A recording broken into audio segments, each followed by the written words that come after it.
Hello friends and dear student, welcome back Atharvasmita classes. My self Ankit Kumar. यह video आपकी class 11th and class 12th के physics के लिए basic mathematics मूलभूत गणितीय अवधारणा है। और यह मूलभूत गणितीय अवधारणा का जो पार्ट है ये पार्ट 10 है। पार्ट 9 में हमने डिफरेंशिएशन एंड को समझा था। डिफरेंशिएशन के जोड़ के रूप में कैसे करते हैं और गुणा के रूप में कैसे करते हैं, भाग के रूप में कैसे करते हैं। इसके बाद अवकलन को कितने तरीके से हम करते हैं, मतलब फलन के रूप में फलन, ठीक है। एक ही फलन में जैसे कि मैंने बताया था कि log e⁻x हो, ठीक है। इसमें कितने फलन है? दो फलन है, एक तो खुद log e⁻x है और एक e⁻x है। या तो यही ऐसे बन जाए log e⁻2πx। इसमें कितने फंक्शन है? इसमें तीन फंक्शन, इसमें दो फंक्शन है, इसमें तीन फंक्शन है। कैसे है? एक तो खुद log e⁻2x है, इसके बाद e⁻2x, फिर इसके बाद 2x, ठीक है। तो तीन फंक्शन, मतलब इस तरह के मतलब जो है उनका अवकलन कैसे करेंगे इसको भी मैंने बताया था, ठीक है। तो आज हम समझेंगे इंटीग्रेशन को, हम समझेंगे, ठीक है, कि इंटीग्रेशन का अगर जोड़ के रूप में हो, मल्टीप्लिकेशन के रूप में हो, तथा कितने तरीके से हम डिफरेंशिएशन इंटीग्रेशन कर सकते हैं, ठीक है। देखिए, बेसिक मैथमेटिक्स आपके फिजिक्स के लिए बहुत ही महत्वपूर्ण है। मैं आपको बार बार कहता हूँ कि आप इसको बिल्कुल भी हल्के में ना लें, और बेसिक मैथमेटिक्स आपको बहुत ज़रूरी है, क्योंकि बेसिक मैथमेटिक्स अगर आप पढ़ लेते हैं तो आपकी मैथ भी स्ट्रांग हो जाती है कुछ लेवल तक। इसके बाद और जो बेसिक मैथमेटिक्स हो तो मजबूत होता है। इसके बाद आपको फिजिक्स में बिल्कुल भी दिक्कत नहीं आती है। जो बच्चा चाहे बायोलॉजी से है बिल्कुल भी दिक्कत नहीं आएगा, जो मैथ से है तो कोई दिक्कत नहीं है, तो इससे तो कुछ नहीं है, ठीक है। तो चलते हैं आज की वीडियो में, हम समझेंगे इंटीग्रेशन का जोड़ के रूप में जो हो और गुणा के रूप में हो। इसके बाद इंटीग्रेशन किस तरीके से हम निकालते हैं, ठीक है। हमने आपको बताया था कि देखिए, जो y बराबर यदि कोई फलन f(x) है, अगर डिफरेंशिएशन में क्या होता है कि अगर y में कमी होगी, अगर y में कमी हो रही है तो x में भी कमी हो रही है, ठीक है। या फिर y में वृद्धि हो रही है तो x में भी वृद्धि हो रही है, ठीक है। अगर y में वृद्धि है तो इसमें भी वृद्धि होगी, अगर इसमें भी कमी होगी तो इसमें भी कमी होगी। तो यहाँ पे जो इस परिस्थिति में मैंने आपको बताया था कि जो dy/dx है, dy/dx है, ये क्या होता है? आपका ऋणात्मक होता है, धनात्मक होता है। क्या होता है? धनात्मक। क्या होता है? धनात्मक। और यदि जब y बराबर f(x), अगर ये बढ़े तो ये क्या हो जाए? घट जाए, और ये बढ़े तो ये क्या हो जाए? ये घट जाए। तो एक दूसरे के अगर ये विपरीत रेशियो में बढ़ते हैं तो इस परिस्थिति में इसका जो dy/dx का जो मान आता है वो ऋणात्मक होता है। क्या होता है? ऋणात्मक। मतलब इसका जो रेशियो का जो एक बढ़ रहा है उसी रेशियो में दूसरा घट रहा है, एक घट रहा है तो दूसरा उसी रेशियो में बढ़ रहा है। मतलब एक दूसरे के विपरीत रेशियो में घट रहे बढ़ रहे हैं। और ये वाला जो क्या होता है, मैंने बताया था कि जो dy/dx होता है, अगर वो समान रेशियो में घट रहे हैं, समान रेशियो में बढ़ रहे हैं, तो उस परिस्थिति में dy/dx धनात्मक होता है, ठीक है। तो चलिए, ये थी कुछ काम की चीजें आपकी थी, कुछ एक्स्ट्रा, ठीक है। तो चलते हैं, हम आज की टॉपिक को स्टार्ट करते हैं। अगर देखिए इंटीग्रेशन में यदि इसे सम से लिया गया है, मैंने आपको बताया था, इसको किससे लिया गया है? इसको सम से लिया गया है, ठीक है। किससे? सम से, ठीक। सम से लिया गया है, क्योंकि सम का मतलब ये होता है जोड़। इंटीग्रेशन का मतलब भी क्या होता है? जोड़। मैंने आपको बता चुका हूं, ठीक है। तो इसमें यदि अगर ये आपका अगर x⁵ हो, ठीक है, x⁵ हो, फिर प्लस sin x हो, साइन एक्स हो plus e to the power x हो, अगर बोले कि इन तीनों का आप निकालिए, ठीक है, कोई फंक्शन दे दिया है एफ एक्स बराबर एक फंक्शन दिया है आपका, ठीक है, यहाँ पे लिख देते हैं एडिशन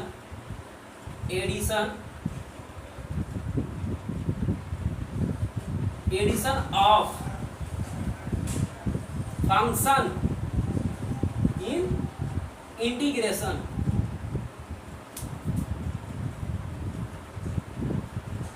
ठीक है, समाकलन में जोड़ का प्रयोग, मतलब जोड़ के रूप में अगर हो समाकलन हो तो उसको कैसे करते हैं, तो इसको क्या कहते हैं, सबको बारी बारी से हो जाता है, ठीक है।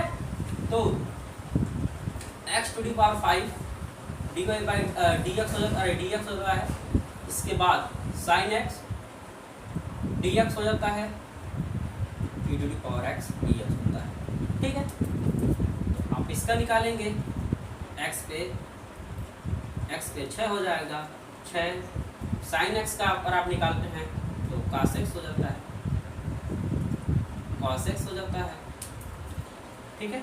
यहाँ पे लिख लेंगे dx cos x plus e to the power x का प्लस c। इसी को हम इसको भी हम समझेंगे कि ये आता कहाँ से है, इसको क्यों बार बार लिखा जाता है।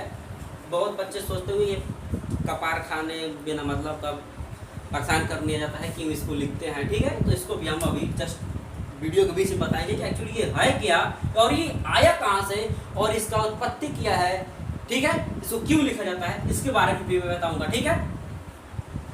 तो इस रूप में है, और यदि देखिए तो क्या करते हैं कि इस रूप में हो तो सबका बारी बारी से हम समाकलन कर देते हैं, ठीक है। अब यदि देखिए अब हम समझते हैं प्रतिस्थापन विधि से समाकलन, प्रतिस्थापन विधि से समाकलन हम समझते हैं कि प्रतिस्थापन विधि के रूप में समाकलन हम कैसे करते हैं। जैसे कि आपका जो फंक्शन होता है i, यदि i का जो मान होता है, कहने का मतलब है कि जो इसमें क्या होता है कि एक fx दिया है, एक gx दिया है, तो इसमें किसी एक फंक्शन को लेते हैं, ठीक, उसका डिफरेंशिएट करते हैं, मतलब अवकलन करते हैं, और अवकलन करने के बाद क्या होता है कि इसमें कोई एक मिल जाता है, उसके स्थान पर उसको लिखा जाता है, ठीक है। कैसे किया जाता है जस्ट अभी सॉल्व करेंगे तो आ जाएगा। तो जैसे कि अगर बात की जाए, जैसे यहाँ पे आपका दिया है tan x अपॉन tan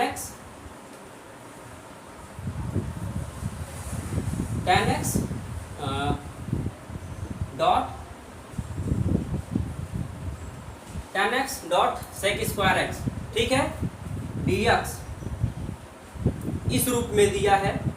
तो कैसे हम इसको सॉल्व करेंगे, तो देखिए अब किसी एक को आपको मानना पड़ेगा, tan x किसी एक को बदलिए कि उसका जस्ट मान आ जाए, ठीक है, कि उसका अवकलन हम करेंगे, क्या करेंगे, डिफरेंशिएशन करेंगे।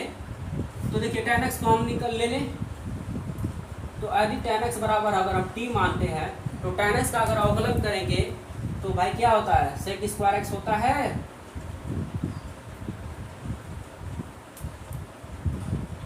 ठीक है, और ये dt हो जाएगा। तो क्या हो जाएगा, अब यहाँ पे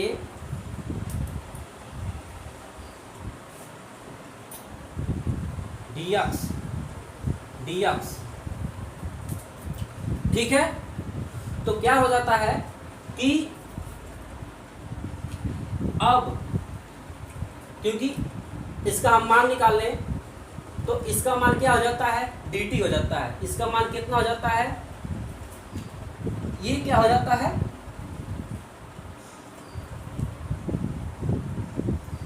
dx। तो इसका मान हम क्या करेंगे, यहाँ पे dt हो जाएगा और ये t है, t dt, ठीक है, मतलब tan x और tan x का अवकलन sec स्क्वायर x होता है, ठीक है। तो अब देखिए t और आपको क्या होता है, अब ये n x हो गया कि नहीं, और x पे n, तो कहने का मतलब t पे स्क्वायर बटा के 2, ठीक है। dt, तो टी स्क्वायर अर्थात t का मान कितना है 10 स्क्वायर एक्स बटा के 2 प्लस सी, ये आपका उत्तर होगा। ठीक है, जैसे आप एक और लेके समझिए, जैसे कि अगर आपका दिया है i बराबर log x upon x dx, ठीक है, तो log x माना, यहाँ पे लिखे माना log x बराबर t, तो log x का जब dy बाई dx करेंगे d log, इसका जब आप फलन करेंगे x के सापेक्ष dt बटे dx, तो ये क्या हो जाएगा 1 अपॉन एक्स, 1 अपॉन एक्स हो जाएगा, 1 अपॉन एक्स हो जाएगा। ठीक है, 1 अपॉन एक्स, तो अब क्या हो जाएगा, ये भी हो जाएगा कि नहीं, मिल गया कि नहीं, सिंपल में बदल गया। अब यहाँ से आसान हल करना इसको आसान हो जाता है। ठीक है, तो क्योंकि ये भी x पे n के रूप में आ गया ना dt i, तो ये क्या हो जाएगा t की स्क्वायर घटा के 2 प्लस सी, टी स्क्वायर, t का मान कितना है log x है,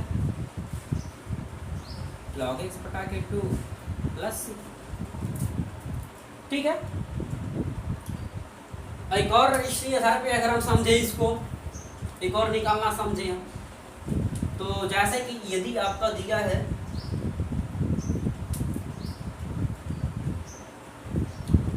जैसे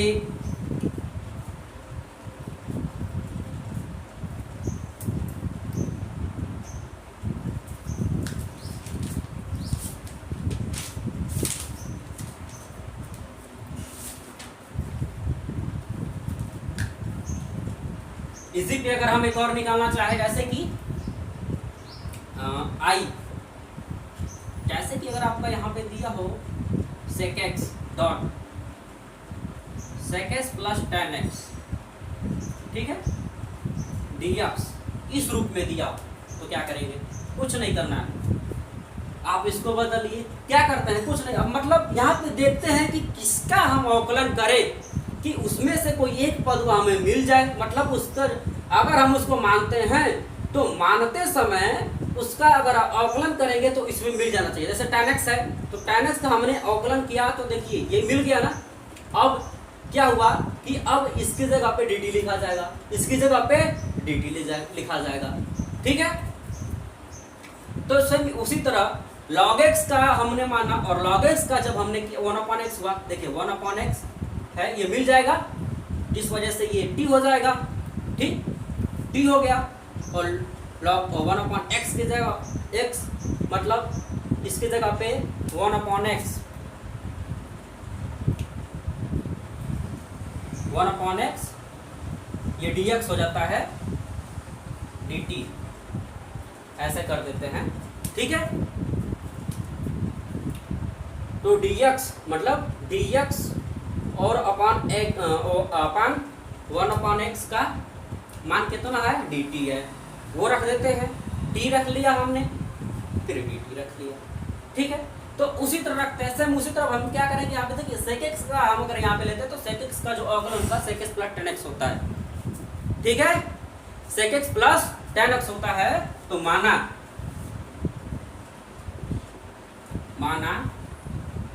sec x बराबर t लेने पर, तो जब आप इसका अवकलन करते हैं तो क्या हो जाता है, sec x dt बटा के dx बटा के dx, d अपॉन dx, तो ये क्या हो जाएगा, ये आपका sec x plus tan x dt बटा के dx। अब ये dx को उधर भेज देते हैं, ये क्या बन जाएगा sec x plus tan x dx बराबर dt। ठीक है, मतलब इतने का मान क्या हो जाएगा dt हो जाएगा, और ये sec x का मान आपने क्या माना t ही माना है, तो ये आ गया सिंपल में t हो गया और dt हो गया। ठीक, अब t का मान क्या हो जाएगा, यहाँ पर भी t स्क्वायर हो जाएगा,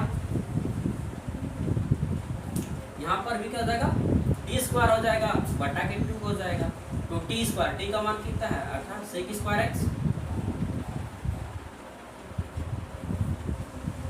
sec square x, sec square x बटा के 2 प्लस c। ठीक है, तो इस तरह से इंटीग्रेशन होता है। क्या करते हैं कि देखिए इंटीग्रेशन में हम क्या करते हैं कि भाई जब 2-3 पद दिया हो एक ही में गुणा के रूप में हो, देखिए यहाँ पर में था डॉट के रूप में, यहाँ भी डॉट के रूप में, यहाँ पर भी डॉट के रूप में आपका था, तो जब इस रूप में हो तो हम क्या करते हैं कि किसी एक का अवकलन क्या करते हैं, किसी एक को लेके हम उसका डिफरेंशिएशन करते हैं, और जब हम उसी का डिफरेंशिएशन करेंगे हम देखेंगे कि आखिर किसका अवकलन करेंगे कि कोई एक हमें मिल जाए, अवकलन करने पे उसका जो मान है इधर उधर करने पे पूरा मिल जाए और बाकी हमें x⁴n के रूप में मान आ जाए, तो बिल्कुल आसान हो जाता है ना, बिल्कुल आसान हो गया। ठीक है, तो इस रूप में हमें लाना होता है, तो इस रूप में तो जिस वजह से बिल्कुल आसान हो जाता है इंटीग्रेशन करना। तो ये था आपका प्रतिस्थापन विधि से इंटीग्रेशन का फार्मूला विधि, इस तरीके से इसको हम सॉल्व करते हैं। तो आप इसका एक स्क्रीनशॉट ले लीजिए। नेक्स्ट हम आपको थोड़ा सा एक इसका बता देते हैं कि ये कांस्टेंट इंटीग्रेशन क्या होता है। ठीक है, इसका आप स्क्रीनशॉट ले लें ताकि हम आपको बता दें।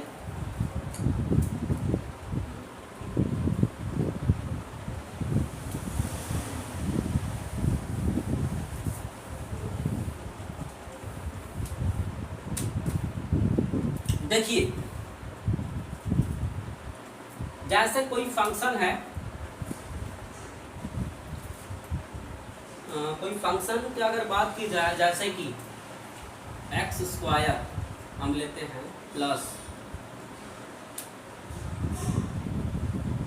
7x plus 10। ठीक है, इसको हम लेते हैं अगर इस, ठीक है, इसका अगर हम डिफरेंशिएशन करते हैं तो इसका जो डिफरेंशिएशन क्या होगा, जो अवकलन क्या होगा, पहले अवकलन निकालेंगे तो क्या हो जाएगा, इसका बारी बारी से अगर हम निकालते हैं तो ये x हो जाएगा, ये x हो जाएगा, और ये आपका कितना हो जाएगा, ये आपका केवल 7 हो जाएगा। ठीक है, ये x फिर प्लस और ये 7 हो जाएगा, और इसका तो आपको पता है कि ये मान पूरा 0 हो जाता है। अब देखिए, अब जब इसका अगर हम लेके अब इंटीग्रेशन करते हैं, अगर x इसका लेके अगर हम डिफरेंशिएशन करते हैं dx, तो देखिए x का dx प्लस 7dx, तो 7 बाहर हो जाएगा, 7 बाहर हो जाएगा, और यहाँ पे मैंने बताया था कि जब इस रूप में हो तो क्या हो जाता है, x हो जाता है, और ये क्या हो जाएगा x²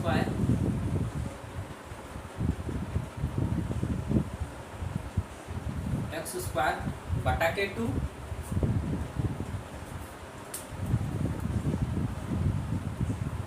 प्लस 7x, और ये 2। ठीक है, ये 2 से 2 कट गया।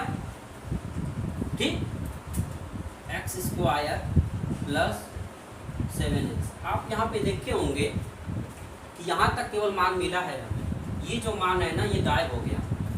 क्या हो गया, ये जो कांस्टेंट है ना ये मन में गायब हो गया, यहाँ पे नहीं आया। ये बड़ा इसकी यूँ कह लीजिए कि इसकी समस्या है, कमी है, क्योंकि आपको मैंने बताया है बार बार कि देखिए कि जितने भी फंक्शन होते हैं उसका जो अवकलन का डिफरेंशिएशन के जितने भी उत्तर हैं, यानी जिस भी फंक्शन का डिफरेंशिएशन किया गया है, अगर उस डिफरेंशिएशन किया गया उत्तर को अगर आप इंटीग्रेशन कर देते हैं, समाकलन करते हैं, तो अपने मूल रूप में हो जाता है। लेकिन इस रूप में क्या होता है कि कुछ ऐसे फंक्शन होते हैं, इस टाइप के जो फंक्शन होते हैं, क्या होता है कि जो इसमें अवकलन डिफरेंशिएशन अवकलन करने के बाद जब इसका हम इंटीग्रेशन करते हैं, समाकलन करते हैं, तो उसमें चरे गायब हो जाता है। यहाँ पे 10 देखो बाबू गायब है, बेचारा है ही नहीं है, समाप्त हो गया। ठीक है, तो जिस वजह से हम क्या करते हैं, यहाँ पे सी लिखते हैं। अब आया समझ में, कांस्टेंट इंटीग्रेशन, निश्चित समाकलन। ठीक है, उम्मीद है आपको ये भी समझ में आ गया होगा कि सी का मतलब क्या है, ये क्यों बार बार लिखा जाता है। ठीक है, तो क्योंकि इसको बड़ा समझना जरूरी होता है कि एक्चुअली ये है का, तो चूंकि मैंने भी आपको एक छोटा सा ही दे दिया। ठीक है, अब नेक्स्ट अब हम एक समझते हैं डिफिनिट इंटीग्रेशन। डिफिनिट इंटीग्रेशन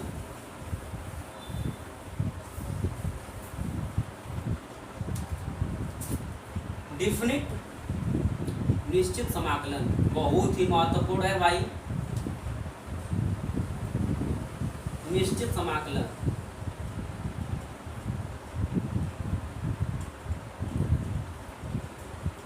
निश्चित समाकलन, डिफिनिट इंटीग्रेशन।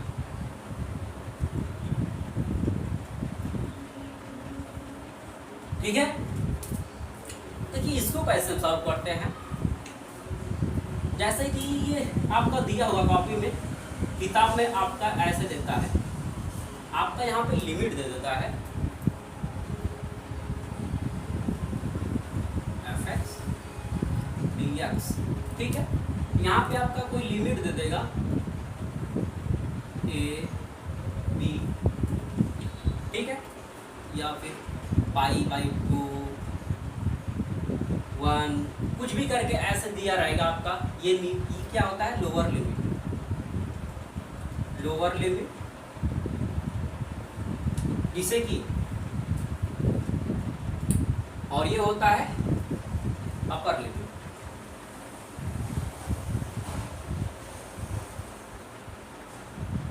Upper limit.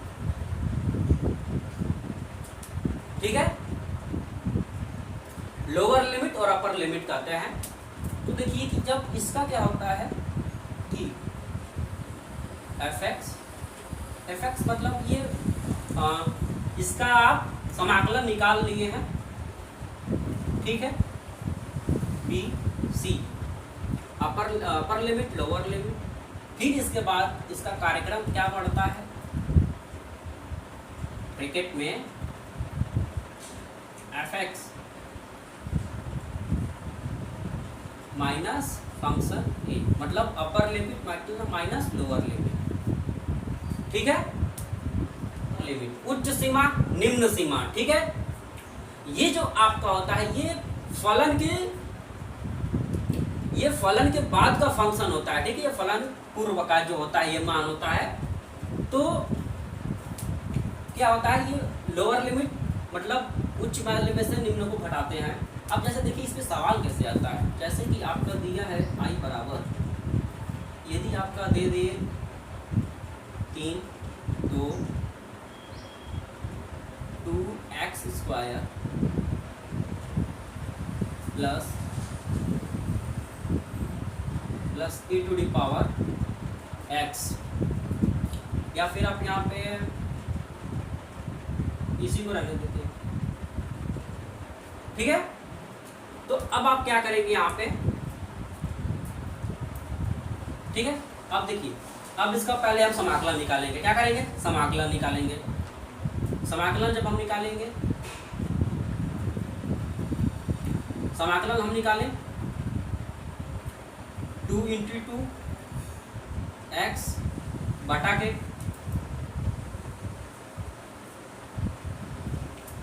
के 3 बटे 3 फिर plus e to the power x हो जाएगा, ठीक है। 3 टू ये क्या हो जाएगा 4x बटा के 3 e to the power x, इन बटे के 2।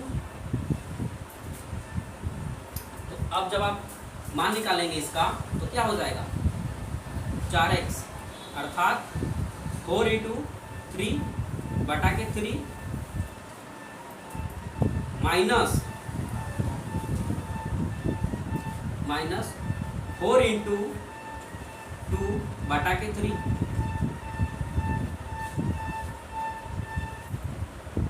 Plus minus e to the power किसका मान o to the power x।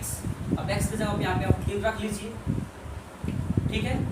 फिर minus e to the power 2, तो ये क्या हो जाएगा ये कट जाएगा 4 प्लस 8 बटा के 3 माइनस, तो यहाँ पे ये रुक जाएगा, इतना इसका मान आएगा, ठीक है। आप इसको बिल्कुल विस्तार में भी आप कर सकते हैं, बिल्कुल घबराने वाली बात तो नहीं है, ठीक है। एक अगर इसी आधार पे एक हम नेक्स्ट सवाल समझते हैं। जैसे कि देखिए यदि आपका जैसे यहाँ पे दिया हो 2x पे 4 i बराबर dx, ठीक है। तो जब इसका हम मान निकालेंगे तो क्या होगा 2 इंटू 4 x पे 5 x पे 5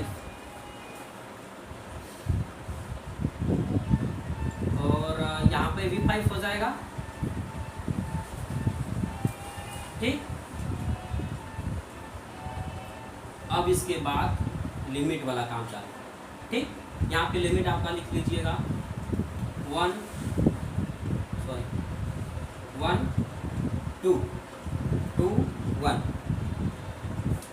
तो यहाँ से आपका ये बनता है 8 x पे 5 बटा के 5 कितना 2 पे 1, तो क्या हो जाएगा 8 x पे मानी कि 2 पे 5 माइनस 8 1 पे 5, ठीक है। तो ये कितना मान आएगा 8 इंटू 2 इंटू 2 पे 5 कितना मान है इसका 32 आएगा, क्या 32 आएगा। 2 इंटू 2 4 8 16 दुना के 32, ठीक है। 8 दुना के 16 8 दुना के 16 8 3 के 24 27 माइनस ये 8 हो जाएगा, और जिस वजह से ये आप माइनस करेंगे तो ये आपका क्या हो जाएगा 8 6 2, ये आपका उत्तर हो जाएगा। बिल्कुल महत्वपूर्ण है आपका ये जो आपका ये लिमिट वाला है ना, जो आपका लिमिट वाला कुछ नहीं करते हैं, ये आपका सूत्र होता है। पहले हम फंक्शन मतलब उसका इंटीग्रेशन करते हैं, फिर निकालने के बाद पहले का इंटीग्रेशन में से दूसरे मतलब लो उच्च वाले में से निम्न वाले को माइनस कर देते हैं, उच्च वाले में से निम्न वाले को माइनस कर देते हैं। यहाँ पे आपको लिमिट बांध देता है कि आपको जो मान रखना है केवल इसी के बीच रखना है, मतलब इसी के बीच आपको घुंघरी परोटा करना है, जो भी है इसी के बीच आपको मान रख के इसका निकालना है, ठीक है। ये सूत्र है आपका, ठीक।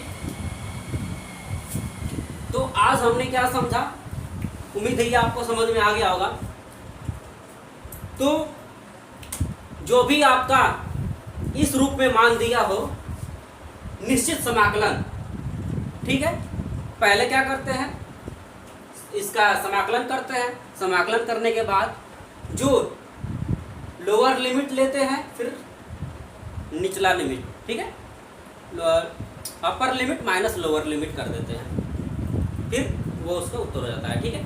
तो आज की वीडियो में हमने क्या समझा था, इंटीग्रेशन जब एडिशन के रूप में हो, कई रूप में निकालना हो, गुणा के रूप में हो, प्रतिस्थापन विधि से हमने निकालना, गुणा ही प्रतिस्थापन विधि उसी को कहा जाता है, सेम वही चीज़ है, ठीक है। तो प्रतिस्थापन ही विधि है एक प्रकार का वो जो गुणा वाला है। और इसके बाद हमने ये आपका डिफिनिट इंटीग्रेशन निश्चित समाकलन हमने समझा था। इसके बाद हमने आपको सी की उत्पत्ति भी बताई कि सी एक्चुअली आया कहाँ से, हमने उसको भी समझा। उम्मीद है ये सारे टॉपिक्स आपको इस वीडियो में समझ में आ गया होगा, ठीक है। सो मिलते हैं नेक्स्ट वीडियो में। आप इसको बिल्कुल भी हल्के में ना लें और आप इसको बिल्कुल ईमानदारी से पढ़ें। और ये पार्ट 8 है, ठीक है। सो मिलते हैं नेक्स्ट वीडियो में। ये आपके स्क्रीन पे कुछ सवाल दिख रहा है, आप इसके समाकलन निकालिएगा, ठीक है। मिलते हैं नेक्स्ट वीडियो में।